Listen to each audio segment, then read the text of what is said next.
বিশ্বে ব্যবহৃত মোট পেট্রোলিয়ামের প্রায় 1/5 হরমুজ প্রণালী দিয়ে যায়। এই সরু জলপথটির উপর নির্ভর করে টিকে আছে গোটা বিশ্বের জ্বালানি অর্থনীতি। প্রণালীটি তেল সমৃদ্ধ পারস্য উপসাগরকে ওমান উপসাগরের সঙ্গে যুক্ত করেছে, যা আরব সাগর ও ভারত মহাসাগরের সঙ্গে সংযুক্ত। পৃথিবীর সবচেয়ে গুরুত্বপূর্ণ ওয়েল চোক পয়েন্ট বা তেল পরিবহনের অন্যতম প্রধান প্রবেশদ্বার বলা হয়। হরমুজ প্রণালীর সবচেয়ে সরু অংশটি মাত্র 33 কিলোমিটার চওড়া।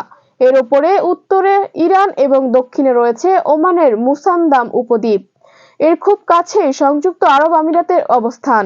প্রণালীর উত্তর উপকূলে রয়েছে ইরানের গুরুত্বপূর্ণ বন্দর বন্দর আব্বাস এবং আশেপাশে কেশম, হরমুজ ও লারেকের মতো কয়েকটি দ্বীপ অবস্থিত। সাম্প্রতিক যুক্তরাষ্ট্র, ইসরায়েল ও ইরানের মধ্যকার এই সংঘাতের জেরে প্রণালীতে ট্যাংকার চলাচল ব্যাপকভাবে ব্যাহত হচ্ছে।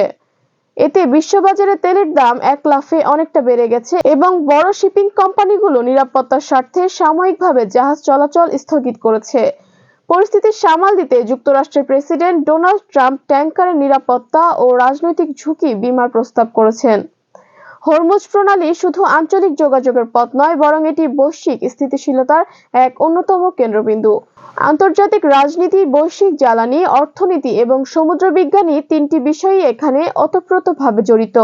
এই প্রণালী দিয়ে তেলের ট্যাংকার নির্বিঘ্নে চলতে পারলে বিশ্বে তেলের বাজার স্থিতিশীল থাকে।